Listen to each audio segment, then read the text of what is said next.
was going into Toshi Station to pick up some power converters. You can waste time with your friends when your chores are done. Now, come on, get to it. There you go. That's it. That's the intro. That's a great intro. Forget how whiny Mark Hamill was in that role. That's one of my favorite scenes when he whines about that. I thought it really set his character. Yeah, it does. And the book actually goes into that a little bit more than the movie. I know. I was excited that they finally made it to Tashi Station. He made it. He made it to Tashi Station.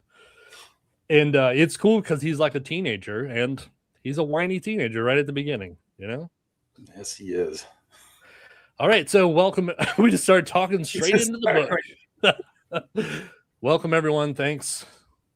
If you're here already, thank you. If you're going to be here in a minute and you're missing this, thank you.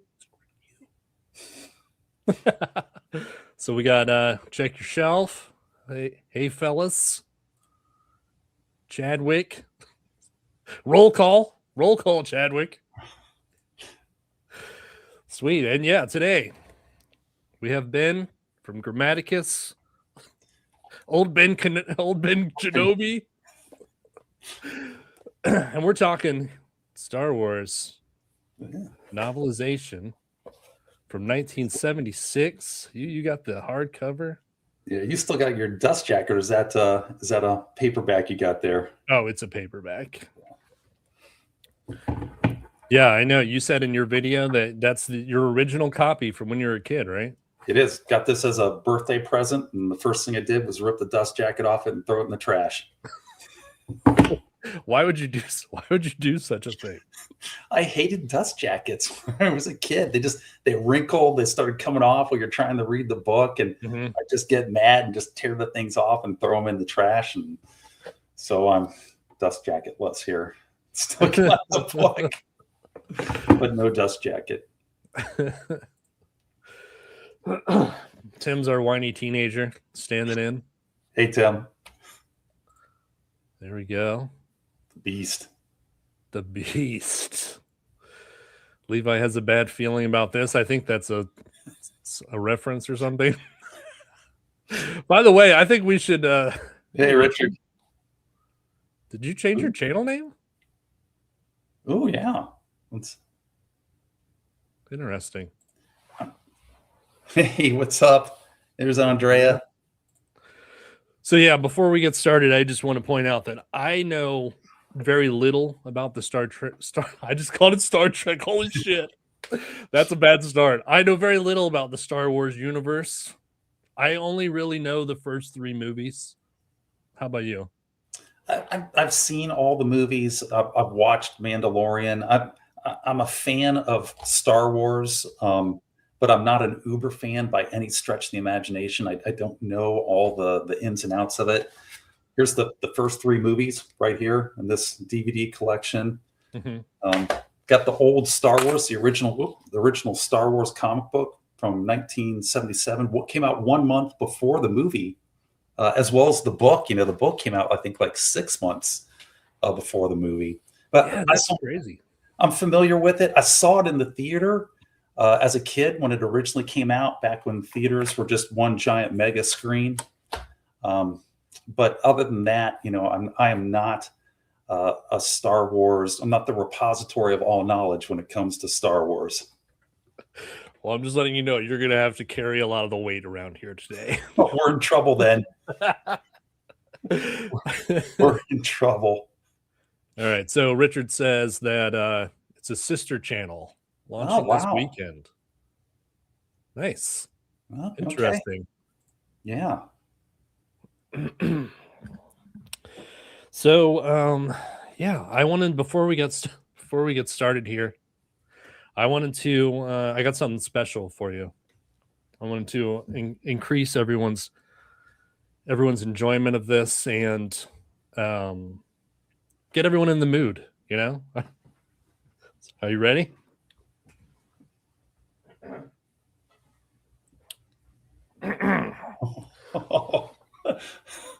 Now, I just want to warn you, if you have animals in your room, you might want to get them out because they're going to be screaming. it's going to go one of two ways. I'm going to do it right, and it's going to be like, oh, that's cool. Or it's going to be a disaster, and it'll be hilarious. Nice.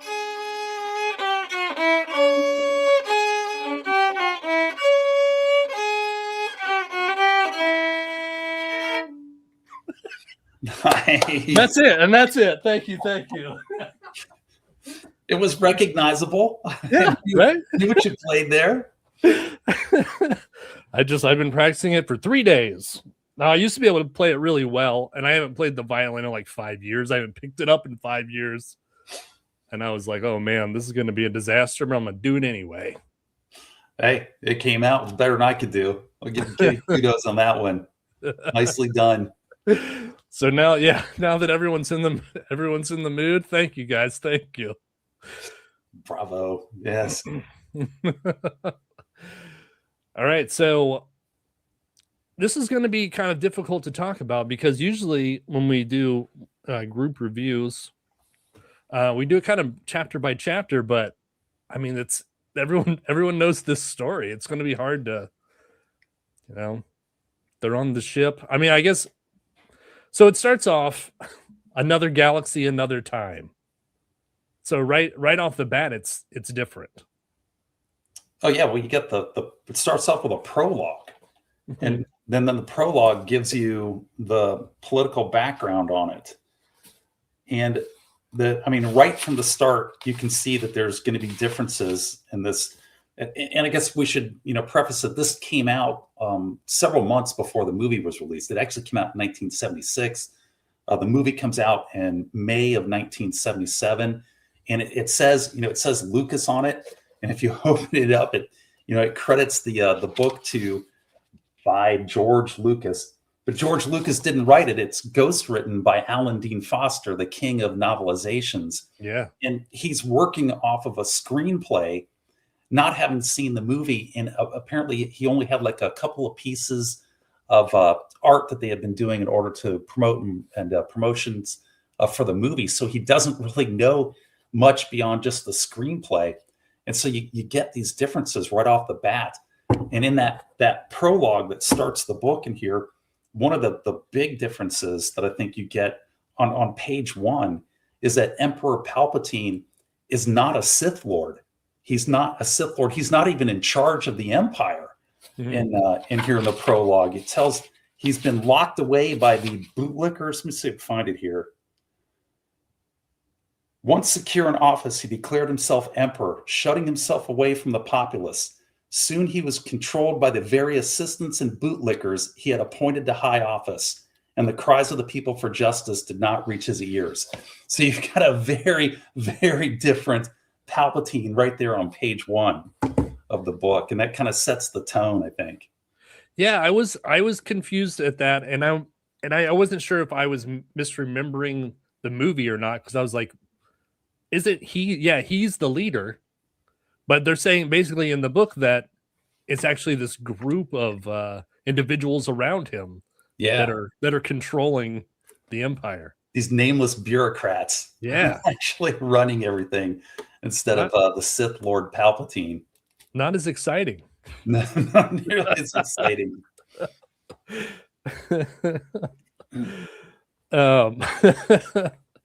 Yeah. So another galaxy, another time. They obviously updated that. The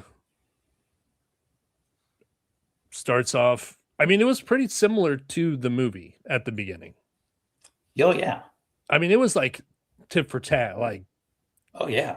And I kind of had a hard time getting into it. I thought that it would make it more enjoyable because I could picture it, but it just made me kind of want to just stop and watch the movie, right? The movie is better than the book. The book, you can tell that Alan Dean Foster is writing the Star Wars novelization, just going chapter by chapter out of the screenplay. So the book reads exactly like you've got the movie up on the screen, and almost, from like scene cut to scene cut is how he structures his chapters and just goes along writing it in the book. And I thought something was kind of really interesting is when he's describing things in the book, the screenplay obviously doesn't go into what it looks like because you're going to be able to visually see it. So I don't think he has a lot of descriptive words to work with when he's talking about his characters, when he's talking about the spaceships. And one point where that really comes out is when the X-Wings are going out to do battle with the Death Star. And you've got these X-Wing fighters that are all there in the moon base on Yavin. And he doesn't describe them at all. And I'm like thinking to myself, okay, here's another one of these, he's just talking about them vaguely because he doesn't know what they look like. And he can't just make it up because you've got a movie coming out. But then like a couple of pages later, he talks about the wings on the X-Wing opening up. And it's that classic scene as the squadrons are coming into the Death Star. And then all of a sudden you see, for the first time in the movie theaters, those X-Wings open up. And so that he hit that part in the screenplay where they talk about that and how they want to frame it. It's like, oh, that's what they look like. And then suddenly it appears they're going to get the description there in the novel because he came across it, because he's just going basically page by page off of the screenplay as he writes this thing. So that was kind of interesting just to see. You could almost see how he was working from that screenplay as you're reading the novel and just going along as he's on his typewriter banging this thing out.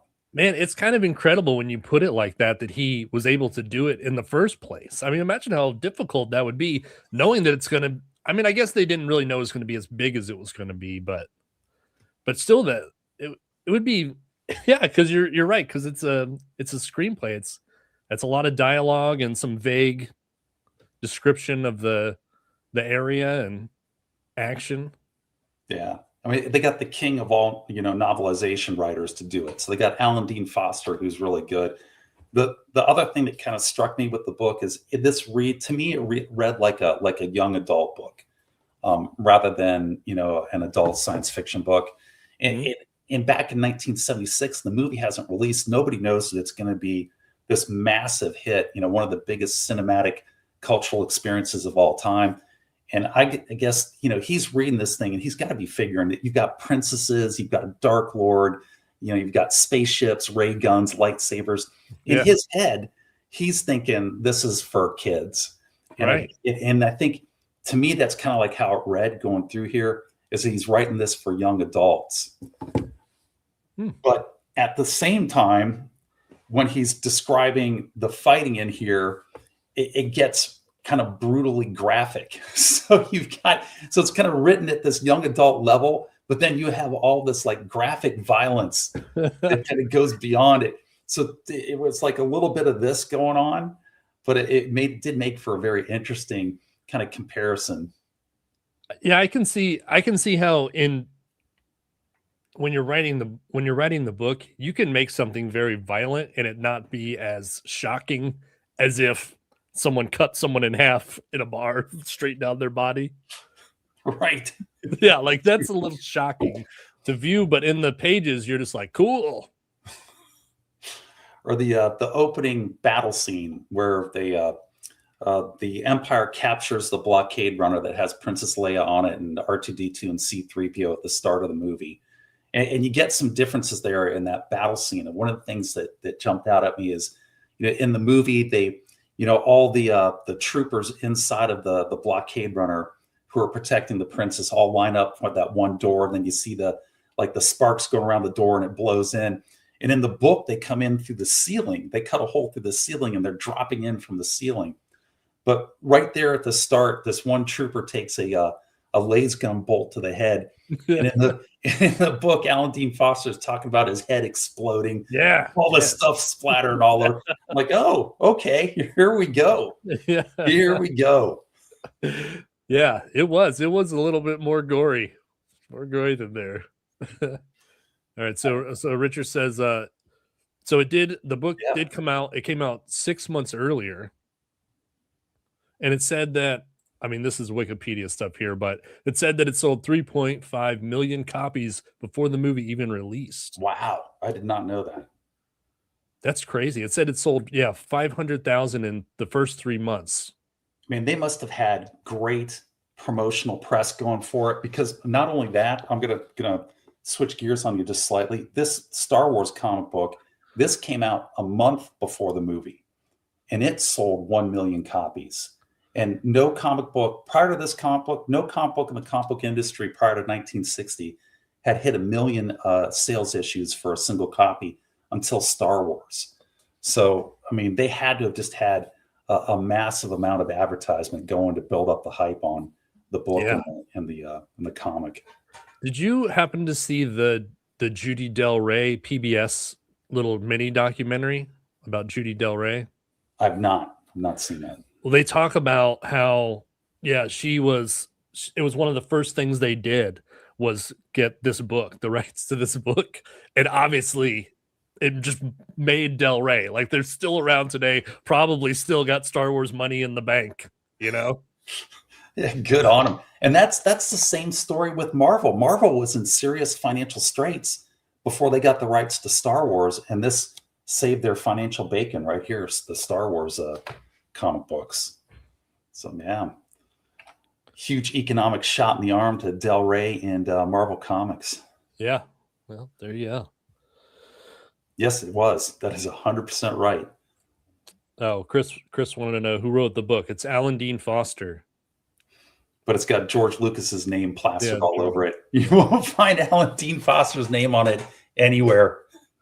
When I was right before we started, I was looking stuff up, and there was a quote from Alan Dean Foster. Someone had asked him if he was like upset that his name wasn't on the cover, and he was like, "Not at all." He's like, "It's George Lucas's story." He's like, "He was the architect. I was just the builder." Yeah, you know, you wouldn't put your name on the house on the building you designed. The contractor doesn't get his name up there. Yeah, I mean, Lucas came up with all the characters. He came up with the plot line. He wrote out the whole story, and Foster's just sort of, hanging some flesh on a screenplay.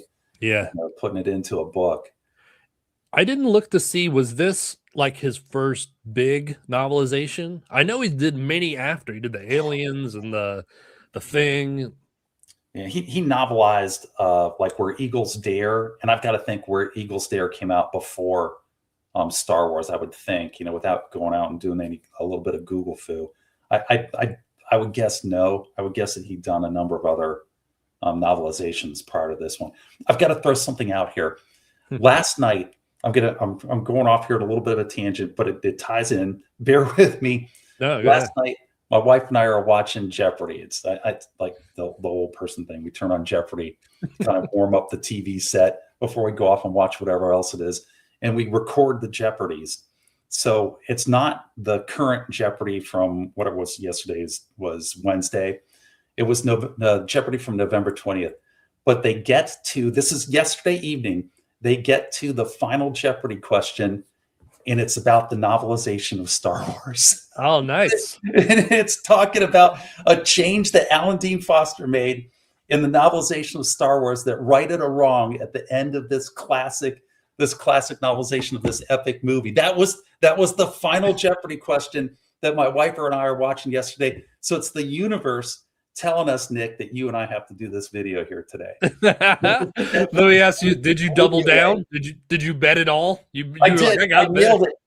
I went right up because I know that. I know the answer. It's Chewbacca. Which it's a good lead into this. So there are some differences between the book and the movie. There's not a ton of them, and they're not huge, but there are some differences, like Senator Palpatine actually being this sort of a bureaucrat and not a dark Sith Lord. But at the end of the movie, and I didn't realize this was a bit of a controversy, they're having the celebration there back on the moon on Yavin, I think it is. And Princess Leia puts a medal on Luke's neck, and then she puts a medal on Han's neck, but she doesn't put a medal on Chewbacca's neck. And so that was the Jeopardy question. What injustice did the novelization correct? Because in the novel, she bends, Chewbacca bends over and she gets a medal onto the neck of Chewbacca as well. Damn straight. Yeah. Alan Dean Foster. He knew what was up. Give credit where credit's due. Chadwick says that Lucas did Foster a solid by allowing Foster to get royalties from sales. Wow. Yeah. Good. Right? Let's see. I don't know. I kind of got a little bit lost here, but Tim's complaining about Disney already. I knew that was going to happen. Fired up. I like a good controversy. Yes, you're right on, Tim. You go, brother. Keep that ball rolling. There you go. Jeopardy knew it was our destiny. It was the universe speaking to us. Oh, Jake's being a hater. He wouldn't give. That's not a surprise. He's not a dog. He's a humanoid that looks. He's all hairy. There you go. A walking carpet. So, okay. So back to the beginning. It made me think that because I knew the movie so well, like the first one, I've seen the first one tons of times, that it was hard to get through because it wasn't exciting. Like you knew exactly what was going to happen, and it was like, oh yeah, just like the movie. And it made me kind of think that, like, kind of what it made me kind of question, like, what do I enjoy reading about reading books? Is that I like to picture it myself. You know, so sometimes I don't want it to be drawn out for me. I don't want the whole scene, because I like to make the scene in my head, you know.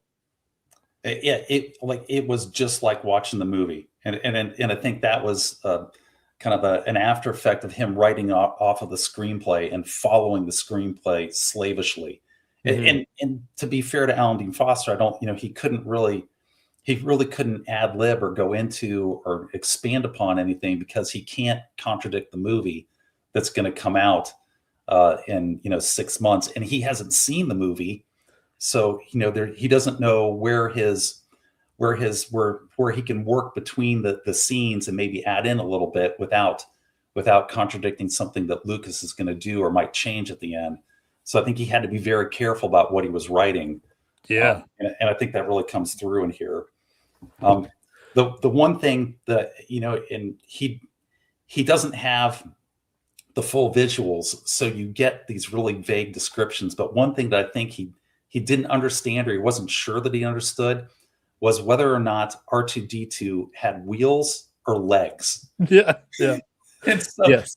and so you get like these passages in the book where it sounds like R2D2 is walking, but it doesn't, he doesn't come right out and say that he's walking, because I don't think he's entirely sure himself of what's going on. And you see that in the comic book as well, that came out a month before the movie.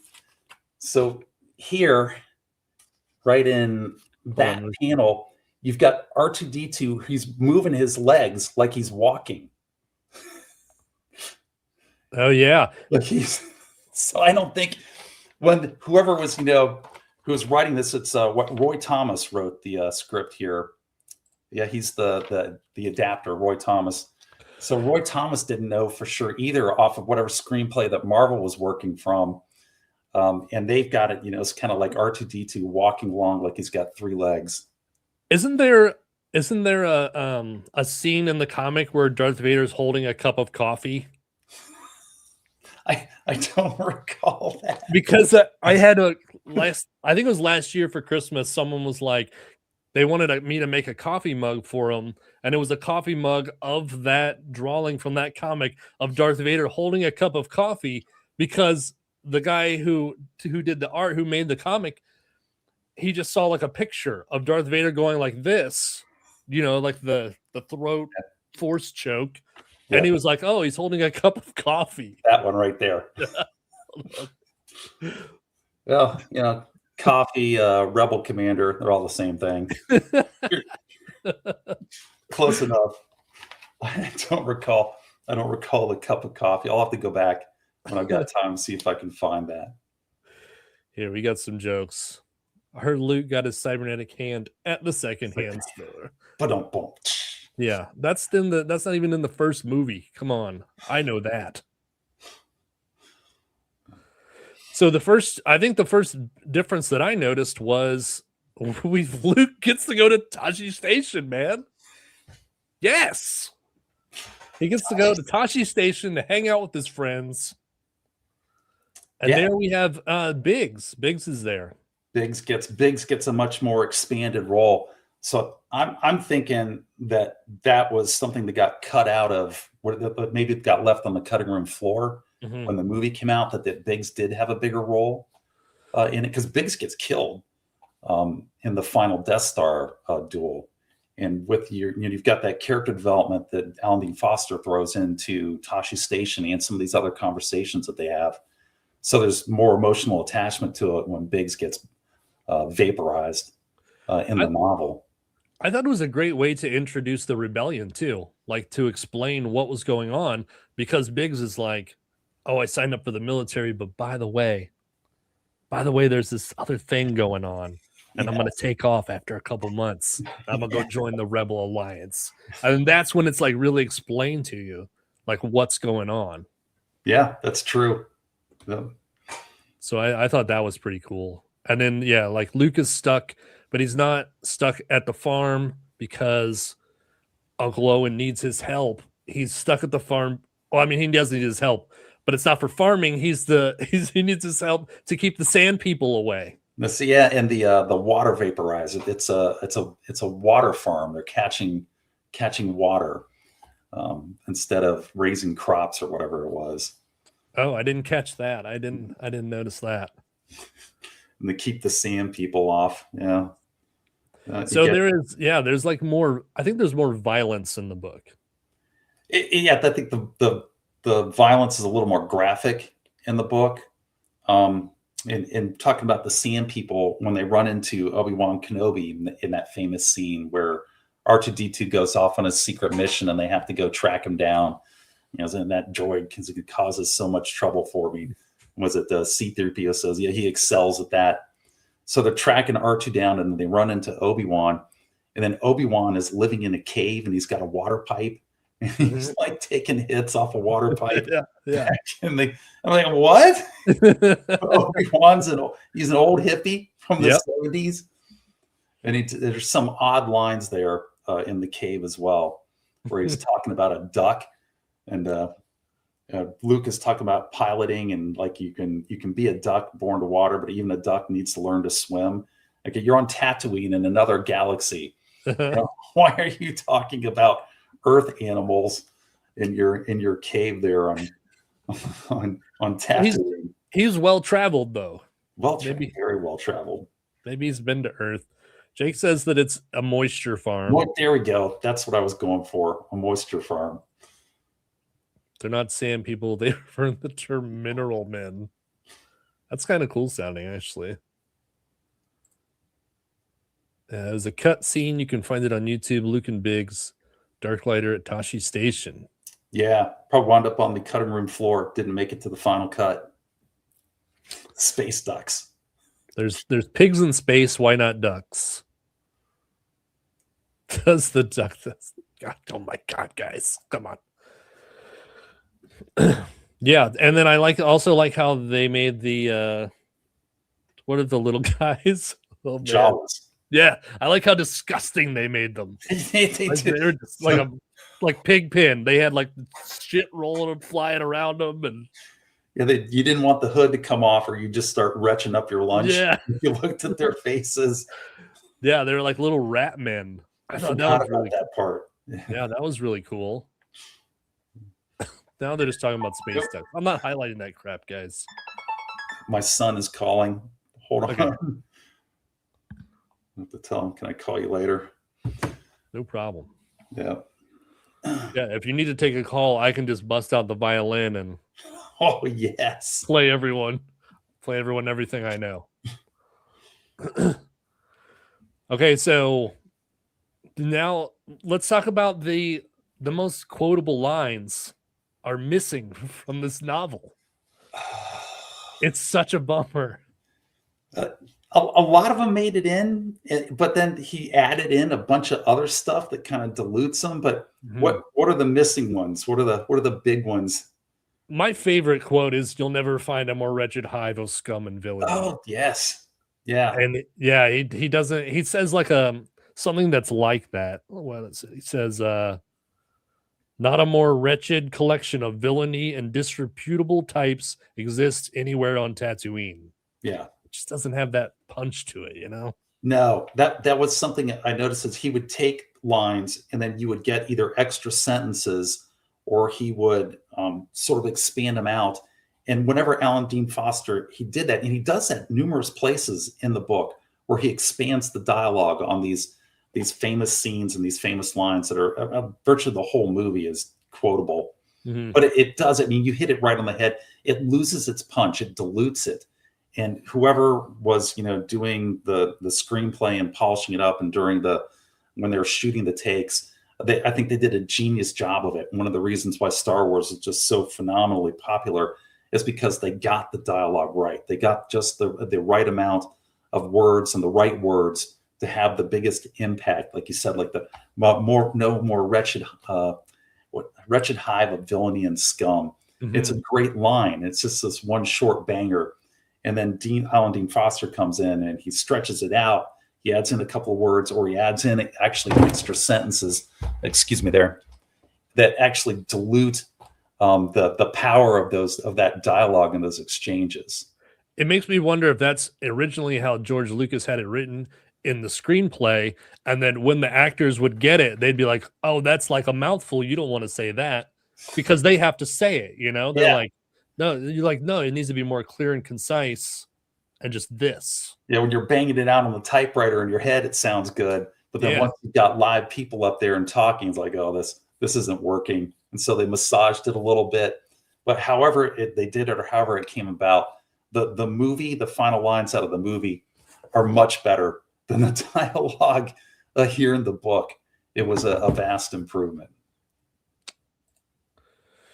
One of the actors who played a Jawa also played an Ewok, was also a star of Time Bandits alongside Kenny Baker, who played R2-D2. Yeah, that makes sense. That makes absolute sense. From Geeks Love Dogs. Find a more wretched nest of Duncan's goosery. Luke fired a proton torpedo into the thermal. I don't know what you guys are talking about now. The duck's taken on a life of its own. I know.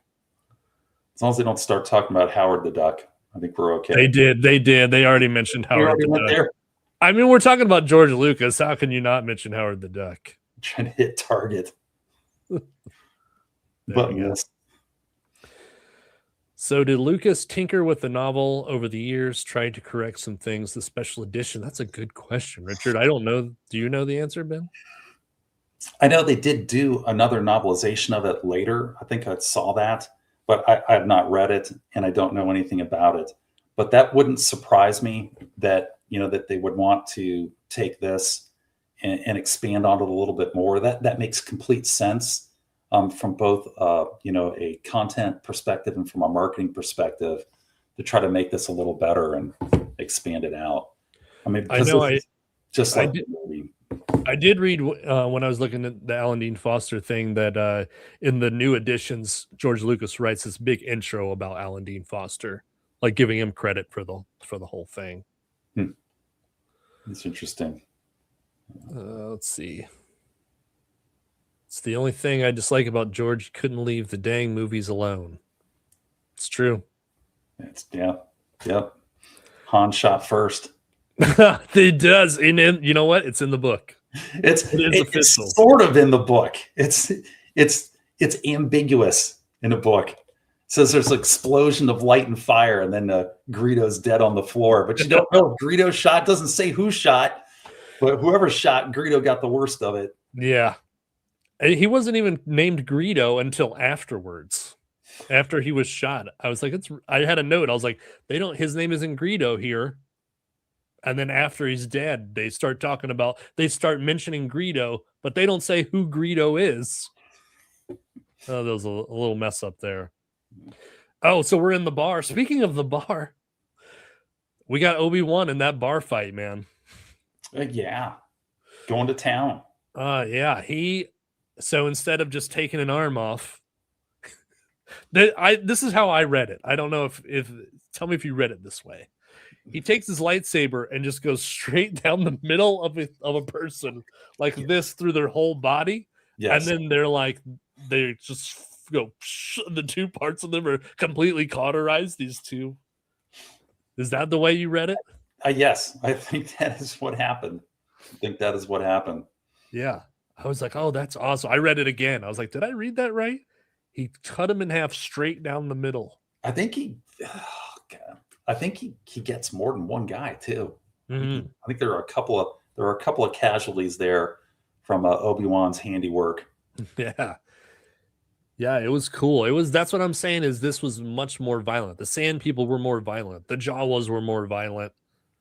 Obi-Wan Kenobi is more violent than that. I think that they toned it down a little bit in the movies and they made them more good guys, which is why the whole Han shot first thing is such a argument, because it is everything in the movie was toned down to where the good guys are the good guys. They're not hacking people in half in a bar, except for the Han Solo incident. And then even George Lucas was like, no, he didn't shoot first. Yeah. But according to this, the theme of this book, where it's violence coming at you, he shot first. That's what I think. It definitely leaves that open in the book. It doesn't. There's no Greedo shot first. That's for sure. That's not in there. But yeah, it's more graphic in terms of describing the violence. The book reads very superficially in terms of the writing, like a YA novel, like it's written for somebody who just wants to read along, just purely at the plot level. And it's just like you're watching the movie. You're just watching the scenes unfold exactly as they did in the movie right here in the book, which is kind of entertaining. It's like running the movie in your head. But like you said, at the same time, it just makes you want to actually watch the movie. Yeah. And the tough thing I noticed with Darth Vader, every time Alan Dean Foster is describing Darth Vader, he's focused on the respirator, on his mask voice, but he doesn't talk about anything else. All you get is that he's very large, he's dressed in black, he has a cape, and he's got a respirator. But he never talks about the helmet that I can remember in there or any other description. So, which makes me think that he didn't actually have any type of an art reference to go from when he's talking about Darth Vader. And the stormtroopers are never described as like being in white armor. They're just described as armored troopers. Yeah. There's no visual description ever of the stormtroopers. No good one of Darth Vader. You get a little bit of a one with Mark Hamill. He goes into what Mark Hamill's character Luke Skywalker looked like. But apparently Alan Dean Foster met Mark Hamill prior to writing the novelization. So he had a good visual, on how to describe Mark Hamill's character. But a lot of it, the rest of it is left up to your imagination. If you hadn't seen the movie and you're just reading this book, you're going to have to, I should say, fill in all those details with your head, which can be a good thing and a bad thing all at the same time. Yeah. Yeah. Like you said, the stormtroopers are just soldiers. They're not, they don't have all the helmets and all that on. There's no description of them. At one point, he describes them as armored troopers.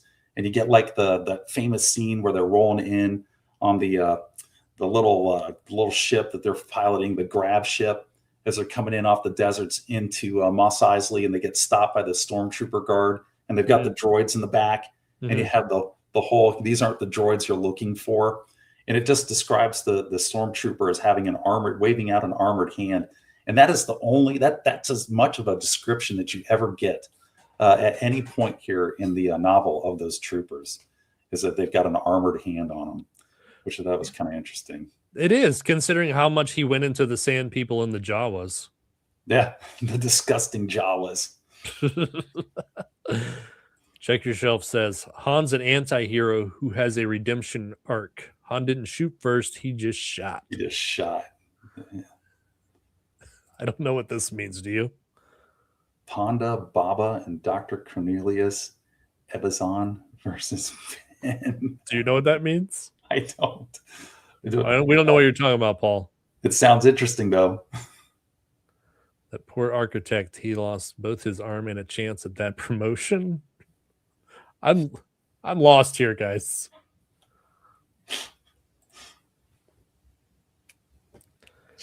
Somebody, he's following it. Yeah. Foster must have had the Ralph Quarry conceptual paintings. I think pretty good. Yeah, I think he did. Oh, that's who was they're still talking about the bar. The guys that the guys that they fight in the bar were described pretty well, and they were a little bit different. Yeah, I think in the dialogue's pretty close there in the bar as well. That dialogue mimics really closely what's said in the movie. I've got the death penalty on whatever. I'll be careful. You'll be dead. You'll be dead. That's cool. Such a cool line. This little one's not worth the trouble. Let me buy you a beer. Yeah, that was line for line. It sucks because you didn't have the music. But did you, when you were reading it, was it playing in your head? Got the band in the background. A little clarinet and the. All right. Yeah, they're just messing around there. We're not highlighting that crap. So let's see. Oh, did it bother you that C-3PO and R2-D2 was spelled out? Yeah, yes, especially C-3PO. So like, if you're C-3PO in here, instead of the letter C and then 3 and then P and an O or a 0, Alan Dean Foster writes out the word C as in I see you, S-E-E, and then 3PO. If he had just done 3PO, but the C was really messing with me through the whole book, where he's writing out the letter C as S-E-E-E. And was that, something out of the screenplay? I mean, why would you do that? Yeah. Unless it was written into the screenplay. It must have been. Maybe George Lucas thought it was cute. Yeah. And then after the book came out, he was like, nah, that kind of sucks, actually. Yeah. Makes a nice little, you shorten it up to just the letters C3, then the letter 3 or the number 3 and PO. C3PO. He said you got to pad those pages. Spelling is common in Star Wars stuff. Oh, there we go. Okay. Someone who knows their Star Wars lore. Yeah, and Jake says the same. Yeah, the rest of the expanded universe novels spell out the droids as well. Yeah. I've never seen C-3PO with the C as S-E-E. I've always seen it as just the letter C, or you just drop that off completely, and then it's just 3PO. Mm-hmm. Yeah. Yep. Everyone that knows more than we do says that's the way it is. Yep. Okay. Oh yeah. I wanted to mention, going back to Darth Vader, you have his thoughts. Did that ruin it for you? He's just like thinking about stuff, and you're just like, man, what's cool about Darth Vader is you're like, what is this thing? Is it human? Like, what is his goal? You don't know anything about him, and that's what's really makes him so terrifying in that first movie. And in the book, he's like thinking thoughts of after they blow up Alderaan, you go into Darth Vader's head, and he's like, that was a whole planet of cities and farms and people and traders. Like he felt guilty, but then he had to remind himself that they were traitors. The remorseful Darth Vader. Yeah, I was like, no. It's kind of ruin the vibe on Darth there, doesn't it? Yeah. I didn't want to be in Darth Vader's head. Yeah, unless it's going to be a dark, scary place and kind of prop that up. Mm-hmm.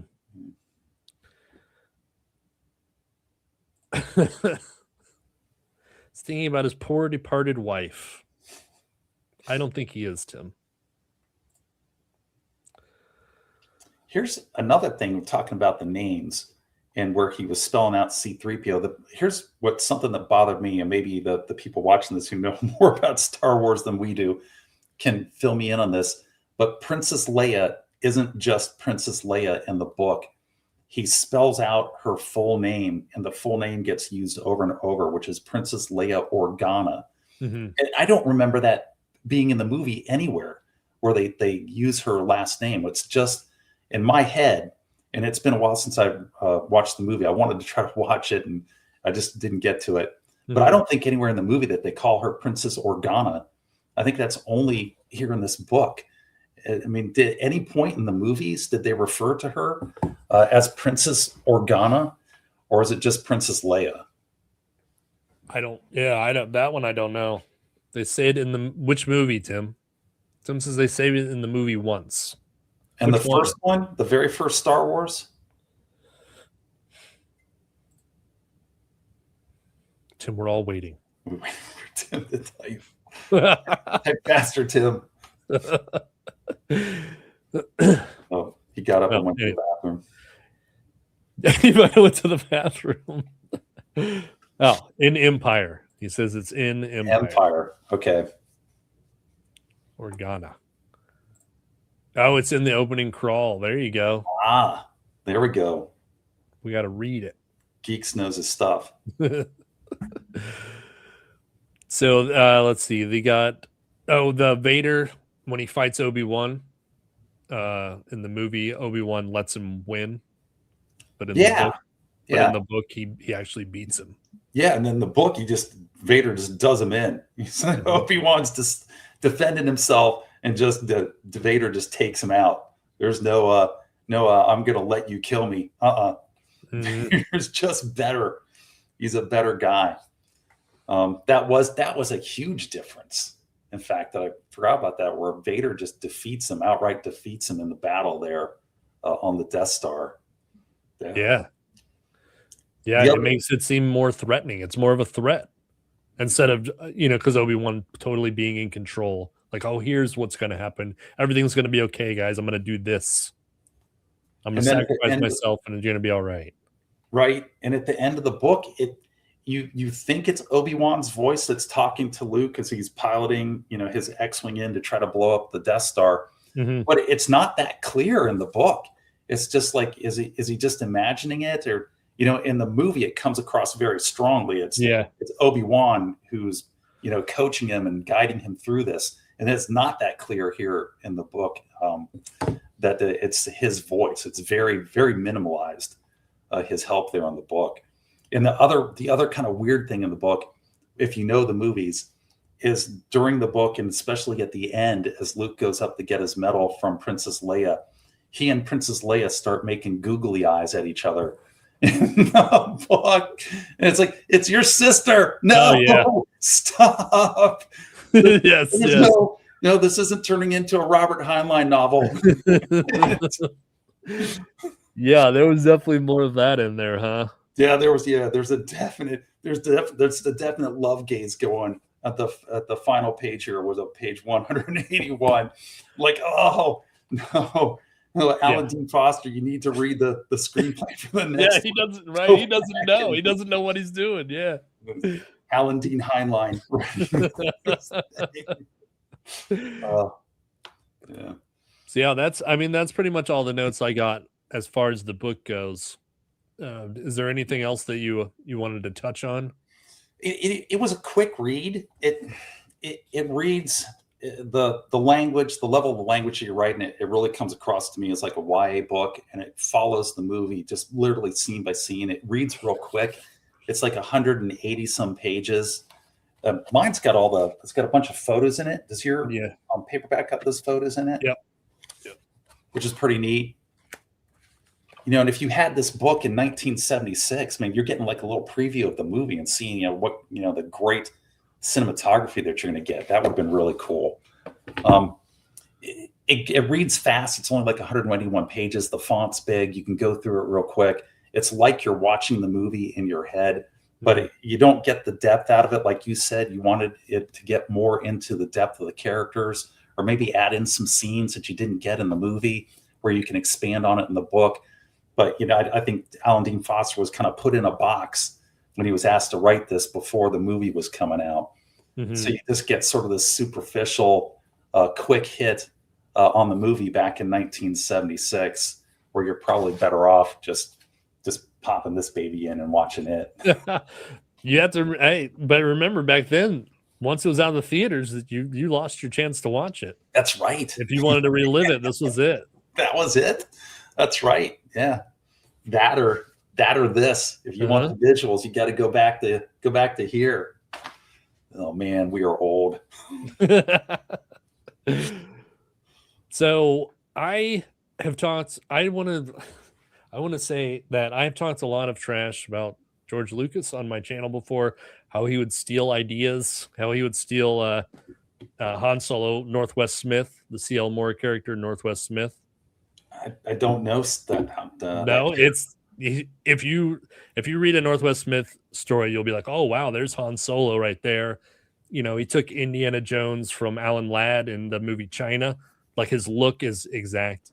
And I always hate on him for it, but I think that after reading this, I really I changed my mind. And because this came out in 1976, and this is Pulp Fiction, man. Oh, He yeah. loved Pulp Fiction. Oh, yeah. And he just took those parts. He didn't, I don't know. I wouldn't say he stole it.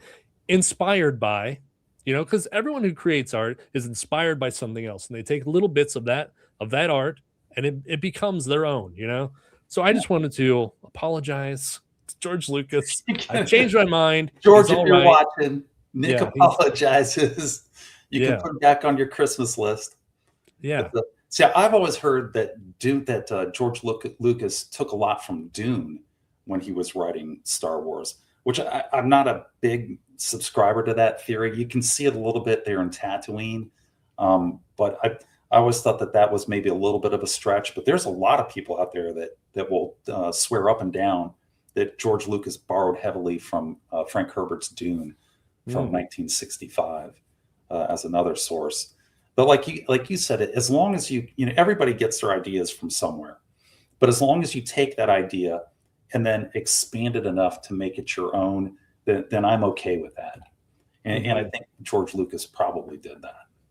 Yeah. Yeah. Paul says, yes, he was a huge Pulp fan and Kurosawa fan. I don't know what that is. Japanese real famous Japanese director, did The Seven Samurai is probably his biggest film that he's most famous for. I think he did 47 Ronin too. Going off on another tangent here, I just watched the Kenau. Crap, I'm having a mind blank here. The guy who plays John Wick in the John Wick movies. What's the actor? Keanu Reeves, right? And I think I got that right. Well, Keanu Reeves does a 47 Ronin movie. It's terrible. It's a takeoff off of the Kurosawa film. I know we're way off of Star Wars. I don't know any of this stuff. Yeah, I'm just like, okay. But he's in this movie. Kenau. Yeah, what's Kenau's last name? Keanu Reeves. Keanu Reeves. There, I think I got it right. And just a terrible, terrible Ronin spin, a 47 Ronin spin-off by Keanu Reeves, where he's a surfer dude trying to play a samurai. Well, now you're selling it to me, Ben. Now I want to watch it. And John Wick's great though. You tell me you've seen John Wick. No. You've not seen John Wick? Oh my God. No. Oh, it's probably the greatest action movie of the 21st century, of the 2000s. It's fantastic. Yeah, I don't know it. You've never heard of John Wick? I've heard the name, but I don't know. I don't even know what it is. Wow. Okay. Well, now you get your homework assignment. I'll have to watch it. I got a coworker who refuses to watch that movie because it stars Keanu Reeves, and he thinks Keanu Reeves is an untalented surfer idiot. So he won't watch it. So I bought him the movie. I was at Half Price Books, and they had it in their DVD collection for $3. So I got it. I wrapped it up for him and threw it into his locker at work to try to get him to watch it. I don't think he will, though. He hates Keanu Reeves that badly. Wow, I couldn't imagine. Like, I can't stand Tom Cruise, but if he makes a cool sci-fi movie, I'll watch it. Yeah. Was it Edge of Tomorrow? Wasn't that one of his sci-fi movies where it's like Groundhog Day? They keep having to repeat the same day. Yeah, I haven't seen that one though.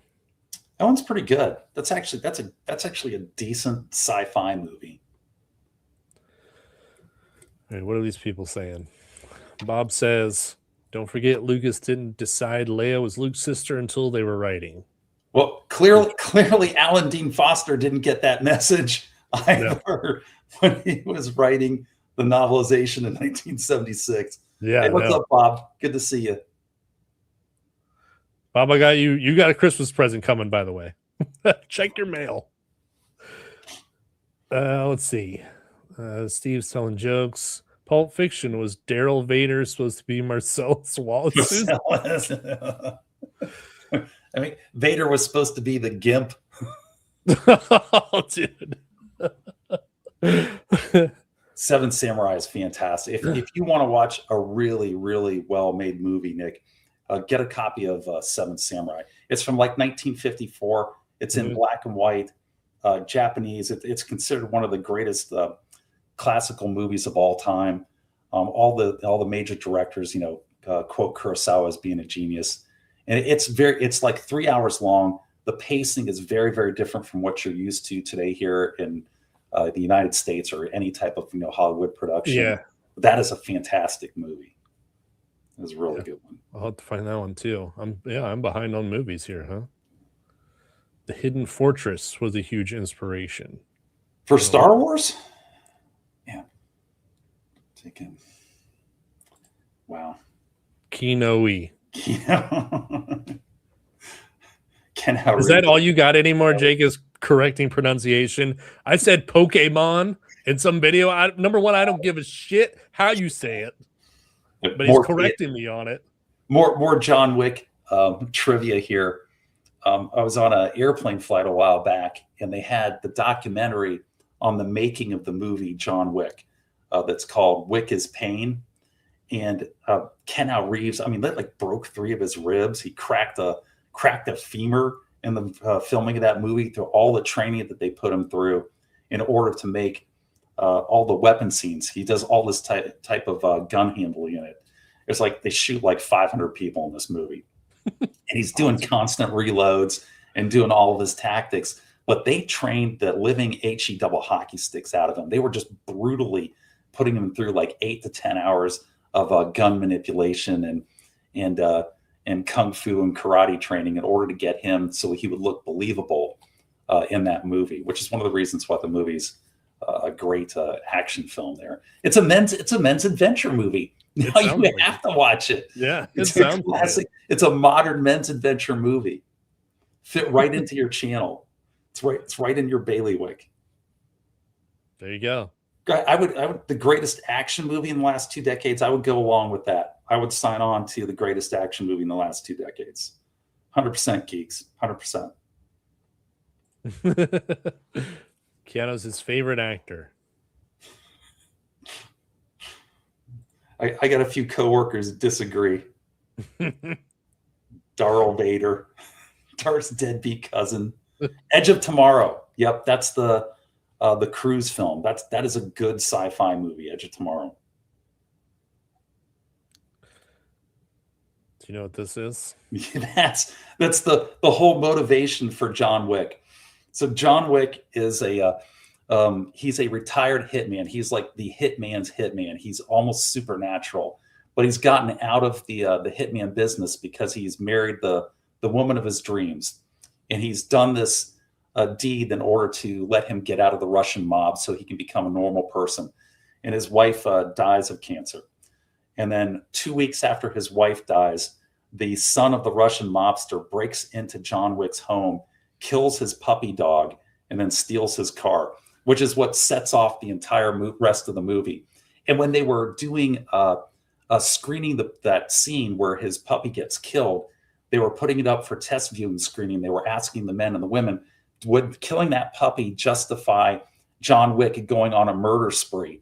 And all the men that they talked to were like sort of kind of iffy on it, like maybe so. They said every single woman said, yes, kill everybody. You killed the dog, take them all out. The women just wanted blood. Dead puppy, everybody dies. And they're like, all right, that's going into the movie. I agree. I'm the same way. Everyone, take them all out. You got dogs, you got cats. I got cats, but still. Yeah. So you don't have a dog? No, I don't have a dog. Okay. All right.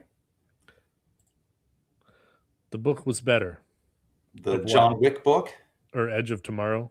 Edge of Tomorrow. Okay.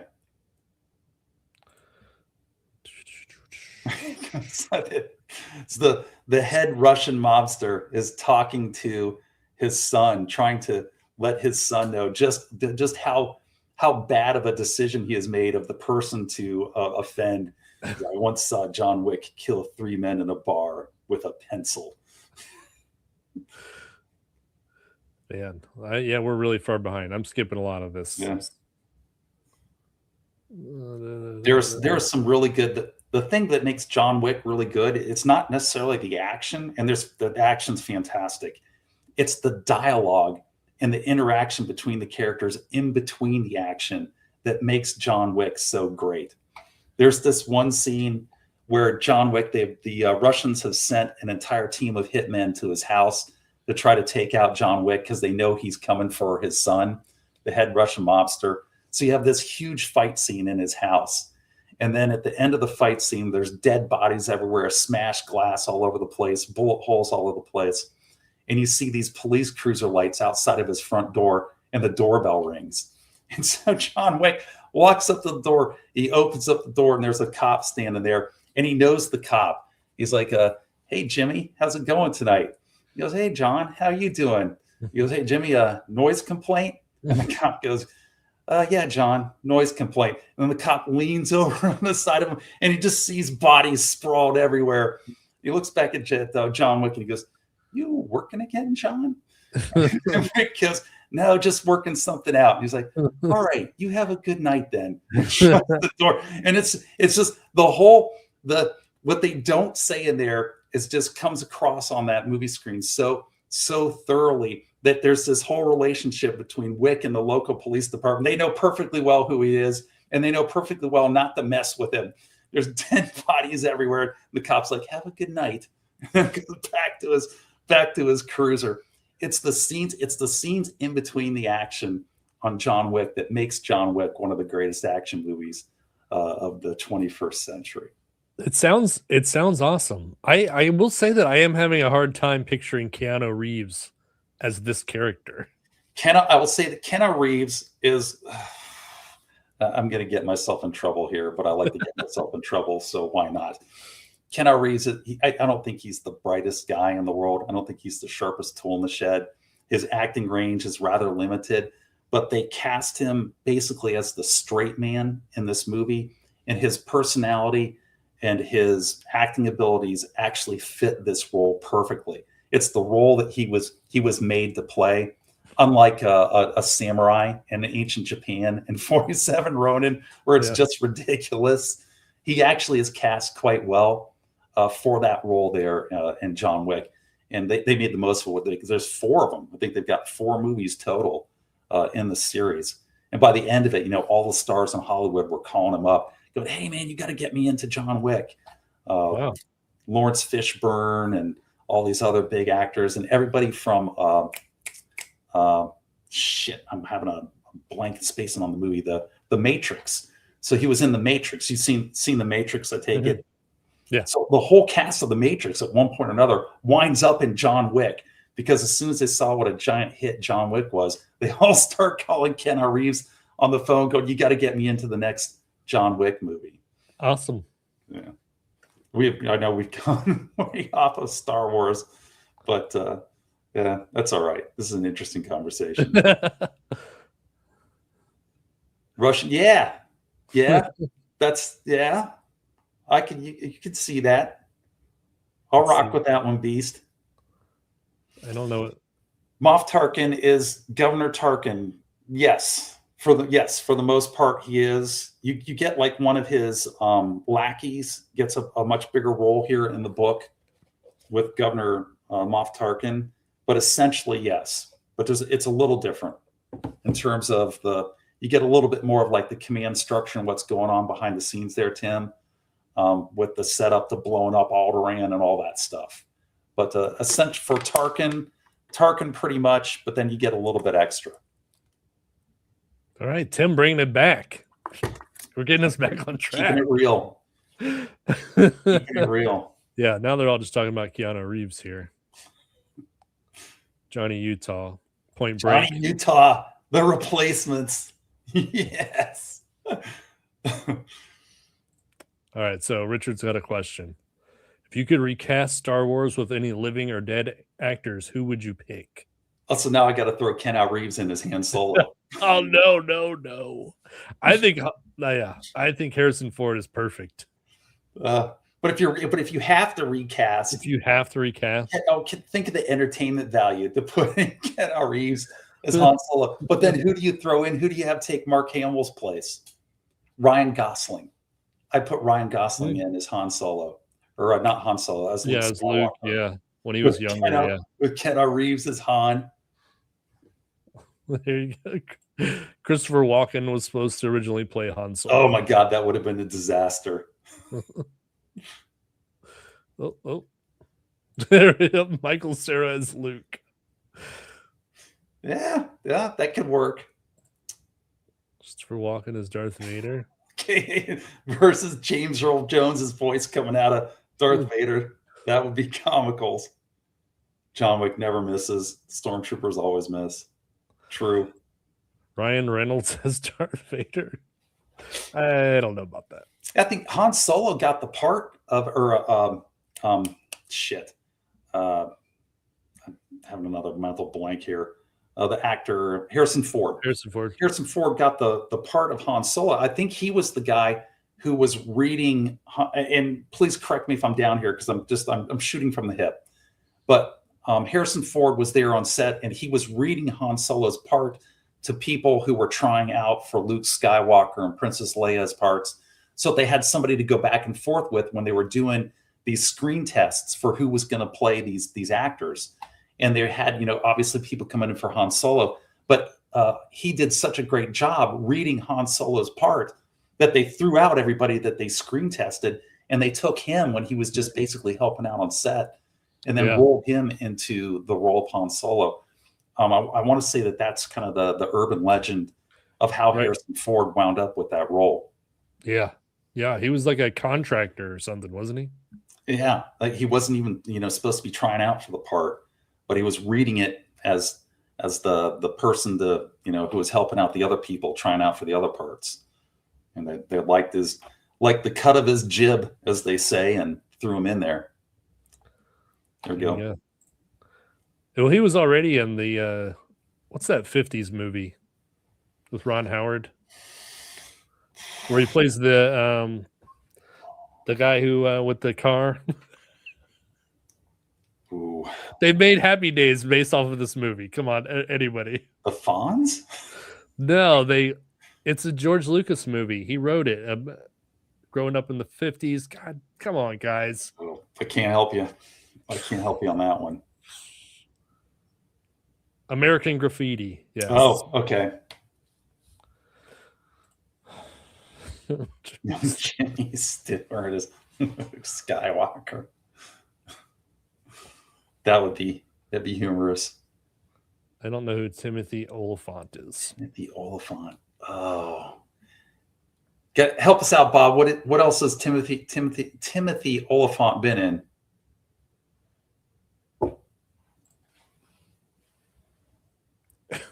That's the old guy. We're all old. I know. I was like, wait, narrow that one down, Block.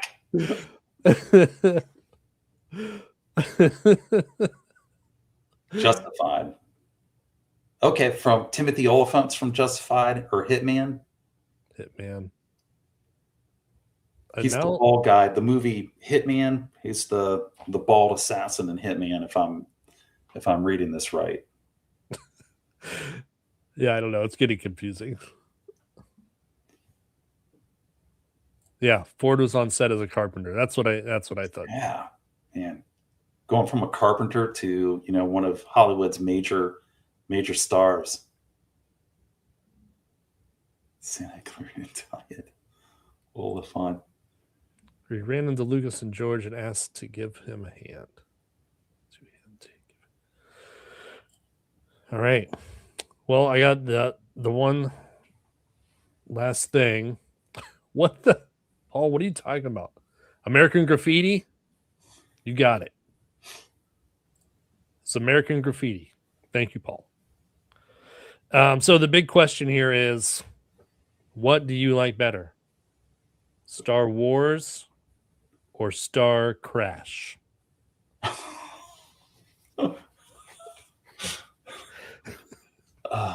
With Carolyn Monroe, right? Yes. Carolyn Monroe might push Star Crash over the edge to give Star Crash the edge on that. Yeah, all this great work, all this great writing and creativity. Carolyn Monroe stuffed into a tiny leather outfit that may take the day. Star Crash.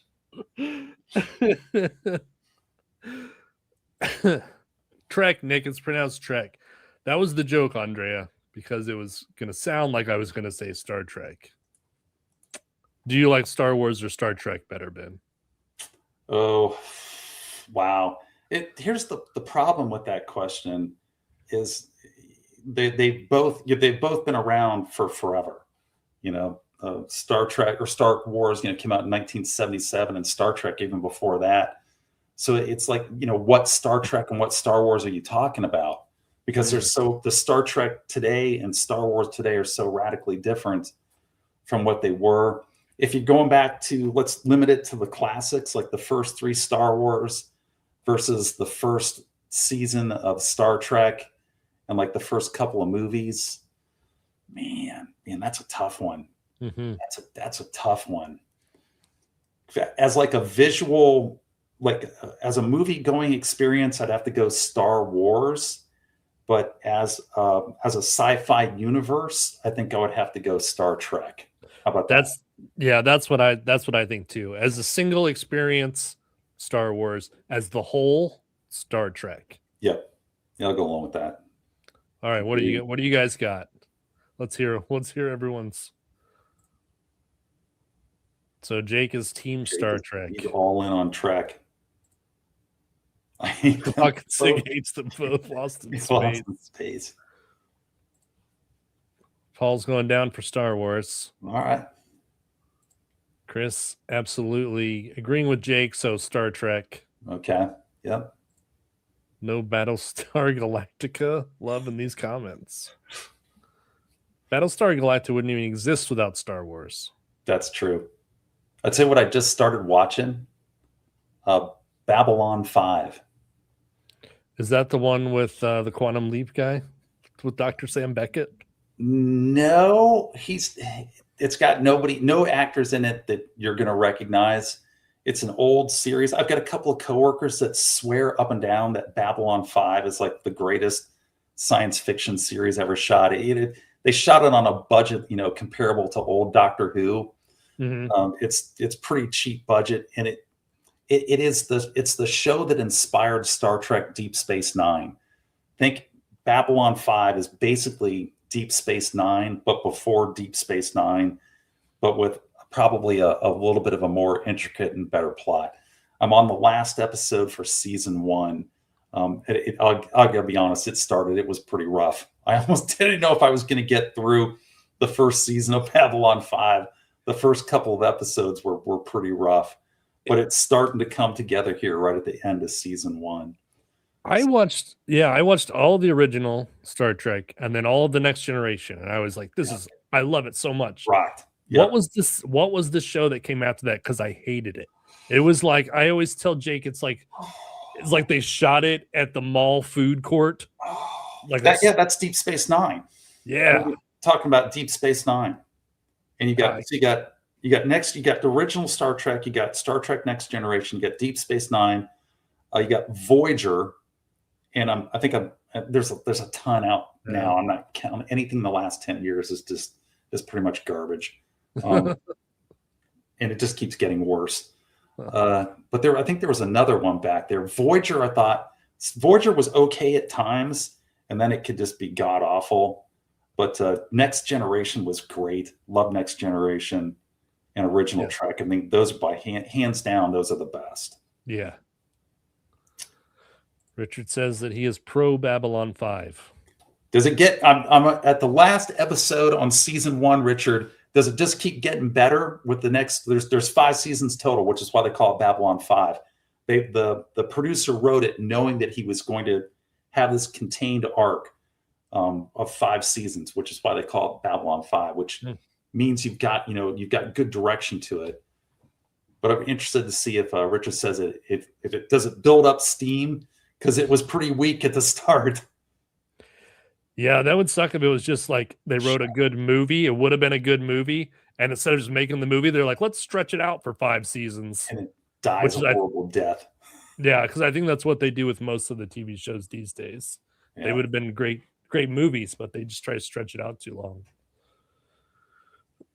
Michael Straczynski pitched it to Paramount, and they refused to make it, and then made Deep Space Nine after to sue them for stealing it. So it sounds like Sounds like Babylon 5 sued Deep sued Space. Paramount for Deep Space Nine as being a ripoff of that. That's how I'm reading that, which I would agree 100%. That's good to hear. I'll stick with it. Richard, I trust Richard's opinion especially when it comes to sci-fi. Mm-hmm. I've said it many times to Jake. I've said it many times. Nick said it, take a shot. Nick's homework, John Wick and Santa Clarita Diet. Definitely John Wick. Definitely John Wick. There's a documentary on Prime called The Center Seat that goes behind the scenes on all the Star Trek shows and movies. It is great. Interesting. Okay. All right. No, I only had Prime. All right. I think that's about it, kids. All right. Unless you got anything else to say, Ben. Man, I think we hit like everything you could hit on this 181 page fast read novelization of Star Wars from 6 months before the movie came out. Yeah. By the king of novelizations. What do you got coming up? What you got? What's your next video? Got any word salad coming up? We are no, I don't actually. I need to do one. The next thing is Eves is tomorrow. Oh, that's right. 7:30 tomorrow. 7:30, and we're doing Amazon's the collection. I think it's from the 70s of the female warriors, kind of sword and sorcery, but it varies. And we got Andrea, Infinite Text is going to be there. Awesome, that'll be great. And Sephiroth. Good guests. I will tune in if I can. I got dragged in. They were short, so I got dragged into work tomorrow. And I won't get home till about 7 o'clock. But I will try to drop in for that one. That sounds like that'll be a fun one. Yeah, it will. Because Andrea's angry. She's gonna go off. What's she angry about? You're gonna find out.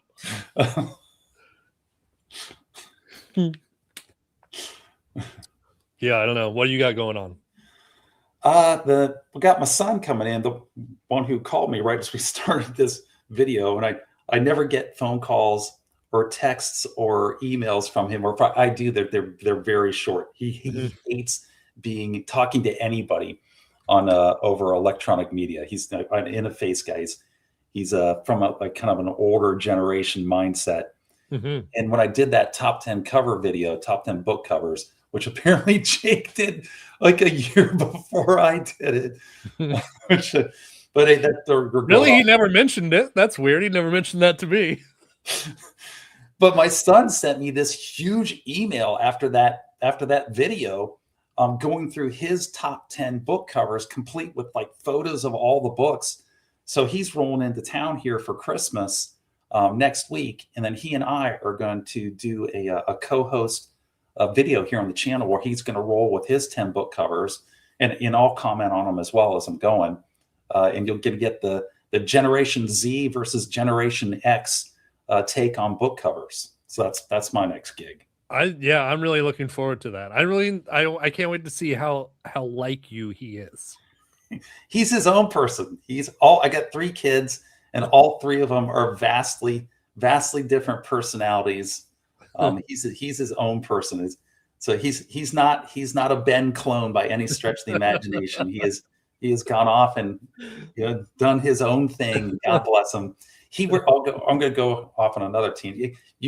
My mind. This is my mind, Nick. You don't want to be in my mind. It keeps spinning off. But my son works for Epic up in Wisconsin, and they do software programming. They do medical records programming, records keeping programs for the majority of hospitals in the United States of America. Which means they have more money than God. And you can go up onto their campus, which is right outside of Madison, Wisconsin, and it is the size of Ohio State University. In fact, it might actually be larger.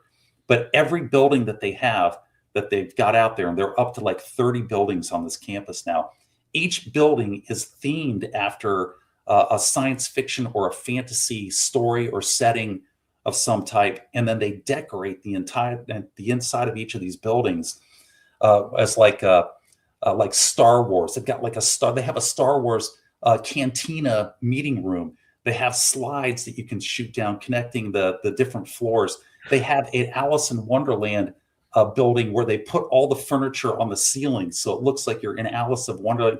It is crazy. They have a Dungeons and Dragons building where everything on the inside of it looks like you're inside of some old castle with these giant 20-foot dragons.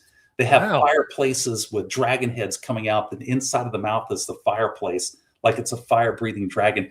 You can go online onto YouTube, and there are YouTube videos doing tours of Epic where they'll take you through all these buildings. It'll blow your mind just what they have done with all these buildings up there with Epic in Wisconsin. It's really crazy. That is crazy, especially considering it's not like a theme park or something. No. They're just like, this is just for the employees. No, yeah, this is just for the employees. They have a 14,000 seat underground auditorium.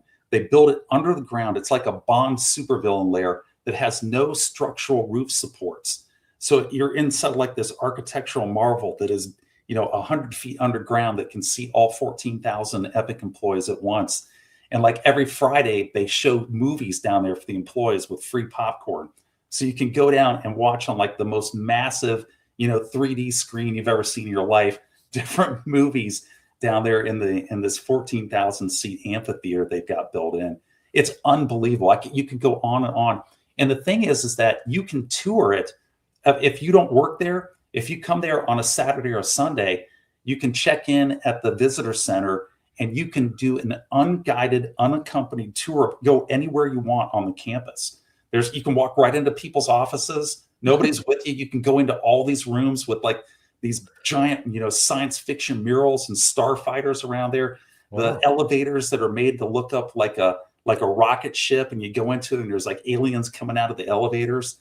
And you could go around there for 8 hours and not see everything. It would take you 2 days to go around the campus of Epic and check all this stuff out. And you can do it as a civilian. You just roll in there, drive up, check in at the visitor's desk, and they give you a map and off you go. Wow. Yeah, it's crazy. Incredible. Yeah. All right, man. All right, guys, we're going to, let's get out of here. All righty. Yep. Well, thanks, Nick. Thanks for bringing me on. I really appreciate it. It was a fun read. And I will log in as soon as I'll make a note for me when I get back from work Friday tomorrow to check in for Ebes and check you guys out on Ebes. Yeah. Yeah. Oh, and it's on Jake's channel. Okay. So it'll be on Jake's channel. All right. Well, Morning. Bye, everybody. May the force be with you.